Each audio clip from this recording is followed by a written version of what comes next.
My dear students, good evening to all of you. Today we are going to see a wonderful topic, that is how to improve your communication skills.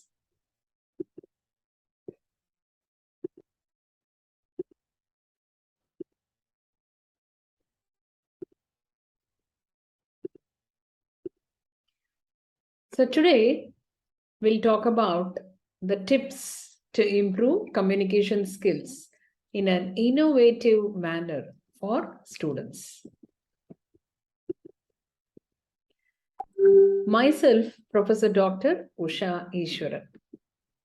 Let us start with what is communication.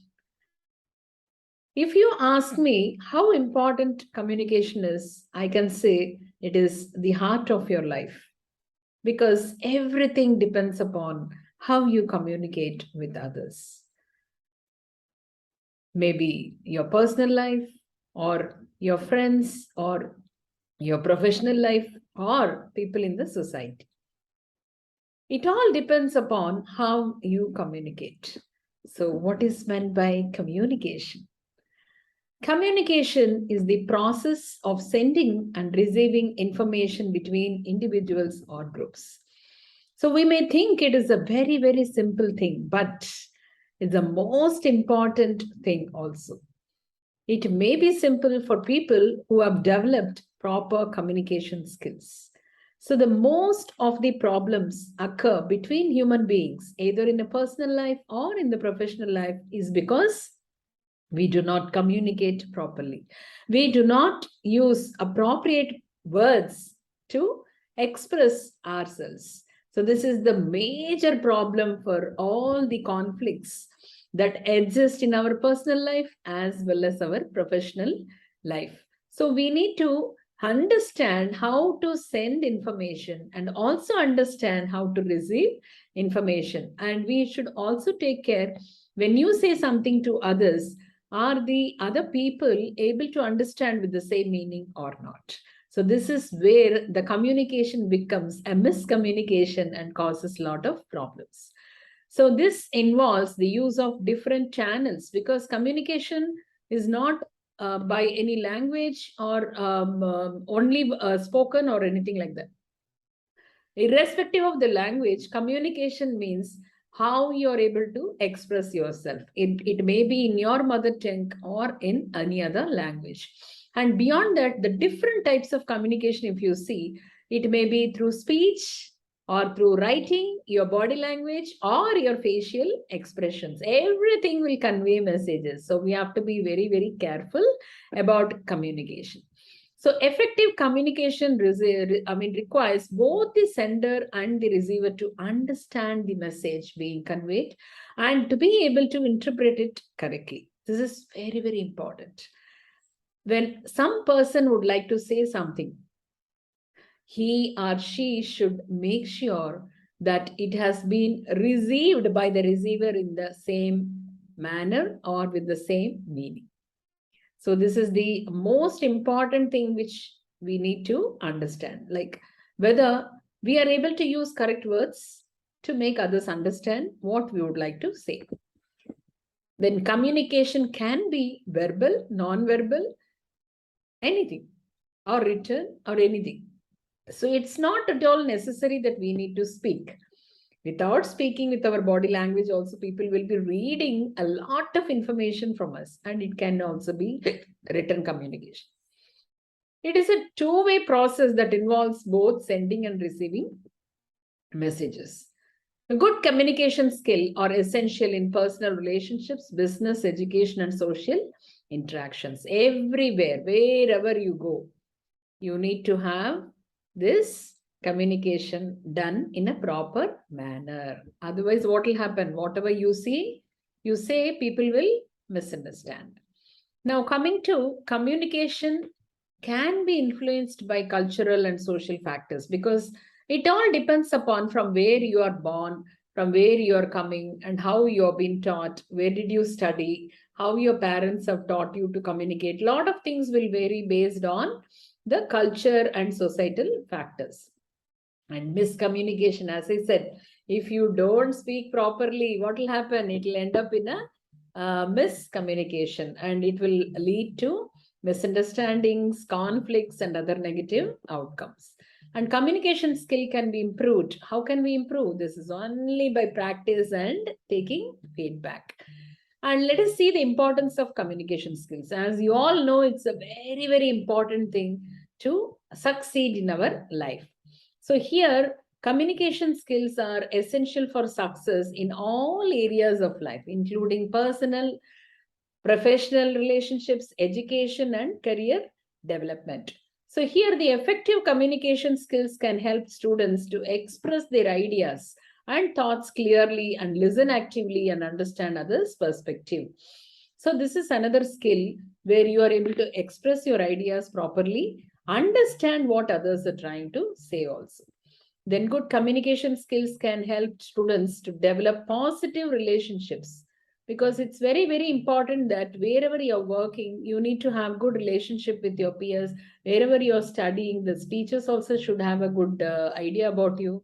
So these are all something which we need to keep in mind. In the professional world, communication skills are highly valued by employers and can help students succeed in their careers. So success is nothing but most of the things are based on how you communicate. And effective communication skills can enhance students' ability to work collaboratively, negotiate, and persuade others. So that ability of the students to interact with people, understand, learn, and express something all depends upon the communication. Then coming to good communication skills can also help students to become effective leaders, problem solvers, and decision makers. These are all the need of the hour. Then importance of communication skills. In addition to verbal communication, non-verbal communication, you can see a lot of expressions in the slide. So all those things will communicate in a different language and different meaning. So we have to be very careful when we are using these expressions. Then also we are into digital media, digital era. So every one of us will be communicating with others most of the time in video conferencing or in webinars or something like that. So we need to know how to communicate through those medium also. And also overall strong communication skills can benefit students in all aspects of their lives, from building relationships to achieving success in their careers. So now let us see active listening, because it is not only talking. Many people think communication means you have to talk something, but beyond that, you need to have active listening also. So active listening is fully being engaged while another person is talking to you. So if you are listening to somebody only, then you can answer them properly. So these are all some of the basic requirements for active listening. So 10 tips for active listening. So first of all, face the speaker and have an eye contact. Whomever you're talking to, try to face them and have eye contact. Then listen to non-verbal cues too. So if they have body language, they're trying to say something, listen to that also. And don't interrupt. When somebody is talking, don't try to interrupt, and listen without judging and jumping to conclusions. So many people, what they do when they are talking to somebody or listening to somebody, they themselves will decide that this person will tell only this. So don't jump into conclusions. Listen to them completely and don't start planning what to say next. So unless you listen to them properly, you will not know what to say next. So that is very, very important. And show that you are listening. So people should also know that, yes, somebody is listening to me. So that is very, very important. Don't impose your opinion or solutions, and stay focused and ask questions if you have doubts, and paraphrase and summarize the entire thing. Whatever you have listened, try to summarize them. Now let us see the active listening examples. So some of the verbal listening, as I said, paraphrasing, clarifying doubts, reflecting feelings, summarizing, using verbal cues, asking open-ended questions, and avoiding interruptions, offering feedback, maintaining appropriate body language and vocal tone, giving undivided attention are very, very important.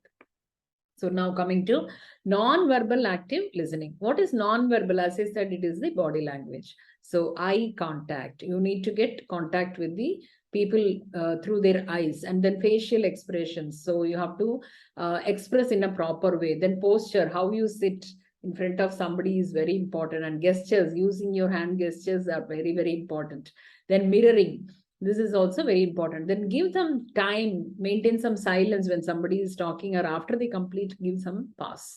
Then nodding, if somebody is talking to you, nod your head and tone of your voice. You have to make sure that you use right tone of voice. Then avoid distractions. And then let us see how to use some tips to help you learn spoken English. So first start with basic phrases. Don't try to immediately start talking more and more. And then practice pronunciation. There are apps. If you type the English word, you will get back how it has to be pronounced. So practice them. Then focus on everyday topics. So if you are with your friends, then make a note of the sentences from topic morning to evening, what all you will be talking to them. Write down in proper English and paste it in your room. And read for some days. You can read them accordingly. And after some time, what will happen? You will get used to it. Then find a language partner. So you have to find someone, suppose you want to learn English, find some person who cannot speak any language other than English, so that it will be easy for you to learn the language. Then listen to English audio. So record something and listen. That will help you to improve your vocabulary, and watch a lot of English movies and shows. And listen to your own voice and also listen. Record and listen.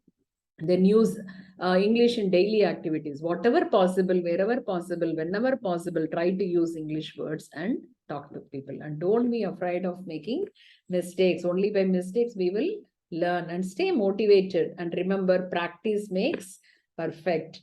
So we need to practice, and only then we will be able to improve our communication skills. Stay blessed, my dear students.